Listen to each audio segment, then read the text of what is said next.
Hello, and welcome to another edition of Ask the Professor, a feature that is dependent on your financial support to stay in production and that is dependent on your questions because we never seed our own. It's always viewers' questions on history, economics, political philosophy, culture, the great or wretched men and women of the past, all those things that matter to us in our attempt to build a good society together. All right, here's one about an event that happened a couple of weeks ago, if not a month or two. We recently discovered that Canada's foreign minister had a grandfather who collaborated with the Nazis in occupied Ukraine. Does it matter that she said he worked hard to return freedom and democracy to Ukraine without mentioning that he, at the time, edited a pro-Nazi newspaper during the war? I think it does matter. I don't think it matters a whole lot. She is not her grandfather. She is not implicated in his behavior. And it has been suggested that when the Nazis invade and you don't want to get your family shot, you can find yourself in morally compromising situations that it's hard to judge if you weren't there.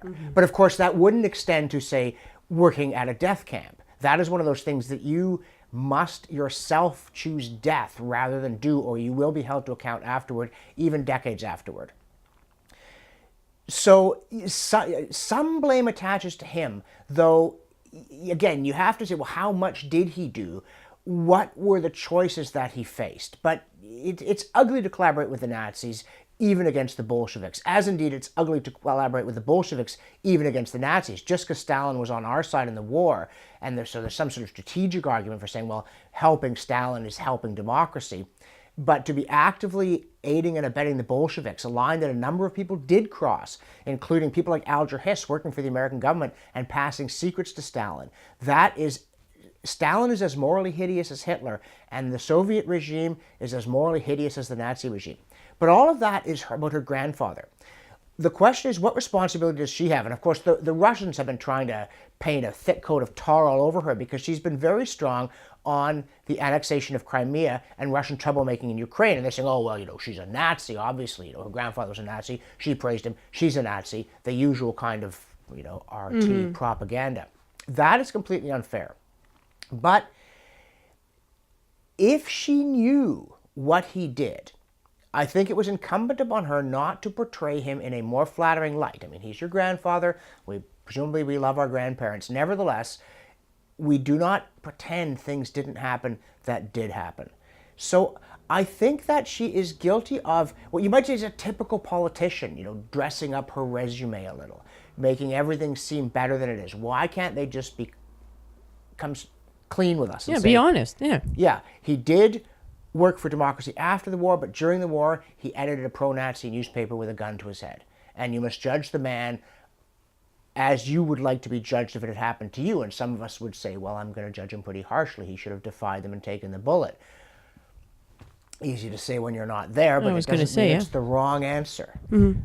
Nevertheless, I think that, especially given the central horror of Nazism in the 20th century, it's just not something that it's right to gloss over. And if she didn't know about it, obviously she can't be guilty. Maybe the family story was hidden. And one point to bear in mind, in fact, the story did come out because of other relatives of hers who did, in fact, look into the matter and then reveal it. So there were people in the family who said, well, we can't hide this just because he was our grandfather. Does it tarnish her as our foreign minister? I don't think that it does. I think it is a minor unfortunate incident. And of course, Putin's propaganda machine is blowing it entirely out of perspective. But if you discover that your grandfather collaborated with the Nazis, even in a minor way, please, politician or just ordinary human being, don't lie to us about it. It happened. It's part of the past. You can't change it, but hiding it is never the answer. So I want to wind up. There's something that Malcolm Muggeridge said. He was in the Soviet Union in the early 30s, and he saw the famine that a number of prominent Western journalists openly denied, especially Walter Duranty got a Pulitzer Prize, which the Times has never had the good grace to admit should not have been given to him. Muggeridge saw the horror, and at one point he wrote in his journal he'd seen peasants on their knees in the snow begging soldiers for bread and not getting it. He said, whatever I may say or do in my life, I must never pretend I've not seen this. Muggeridge came back, he reported on the famine, he got fired by his newspaper employers for doing it, but he never pretended he hadn't seen it. So whether it's strangers or your own grandfather, do not pretend you have not seen it. All right. Well, thanks for that. Folks, if you would like to play along and ask your question of the professor, please go to the URL on your screen and everything in there will be explained. Thanks, and see you next time.